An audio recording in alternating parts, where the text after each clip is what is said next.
The Shocker is alive. This is why they call me the Shocker. If you think that's a surprise, then you're in for a real shock. Rest in pieces, wall crawler. You're out there wearing that goofy thing, lighting up cars, calling yourself the Shocker. The Shocker. I shock people. What is this, pro wrestling? Eh, whatever, old man.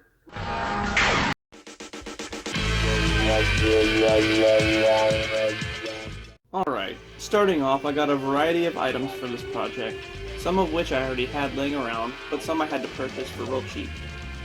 The paint, however, wasn't cheap. The clothes I got from Goodwill and cost me about $21 collectively. The boots, well, they were the most expensive part and were like 35 bucks or so. Alright, well, I started off by framing these two LED lights I bought. I encased them in cardboard and then covered it in duct tape for support, making sure to leave an opening for the light to shine through. Then I got some pieces of cardboard and I cut and framed a small piece around my arm to fit, kinda like a cuff. I cut two thin strips to serve as connecting points between the lights and the cuff on my arm. Then I got a longer rectangular piece that I used for the top of my hand, going from my knuckles down to the cuff.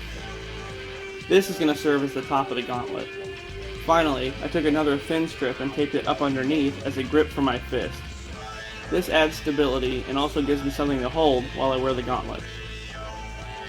Aside from that, you can just freestyle the rest of it for aesthetics. For example, I added other strips here and there, and even two vertical ones right on top. It just gives more depth to the piece, really. But before you do anything, the key here is to cover all the pieces in duct tape before adding them onto the gauntlet.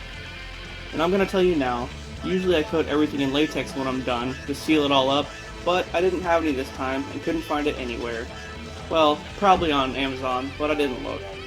So we're just going to wing it, I guess. Afterward, it should look something like this. And yeah, I meant to say, pay attention to how you made it because you'll need to make two of them that look identical. Are these identical? Well, no, not really, but can you tell? I took them outside and hit them with 2 coats of Plasti Dip, and then, once that dried, a coat of silver spray paint, and finally, clear gloss. Now I will say that ironically, the clear gloss takes the shine away from the chrome spray paint, which is weird, but just in case you did this and you're confused, that's what's going on. Also, before painting it, make sure you get a small piece of cardboard to cover up the lights. We don't want to be painting over those. Alright, next up, the suit.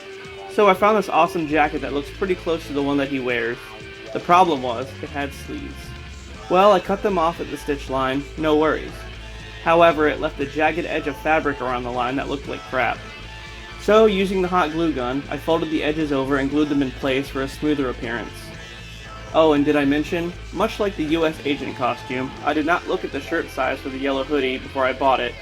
So yeah, definitely have a Tommy Boy situation happening here.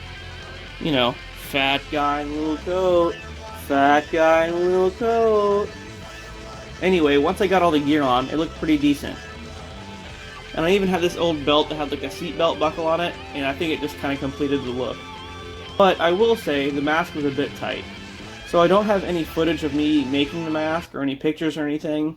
I made it a few years back and didn't make it as a cosplay video, so I don't have any reference for it. But if you refer to any of my other videos, it's made in a similar fashion to those masks, so it should work the same way. Alright, well the final thing I did was cut up the top of a Tupperware lid. I used these as filters over those bright ass lights and I glued them down. Ta-da! I'm the Shocker. I shock people. Well, I hope you guys enjoyed this one, and hopefully I'll see you at Orlando MegaCon this weekend. And if not, well, stay tuned because I'm gonna make a video for that too. Alright, bye!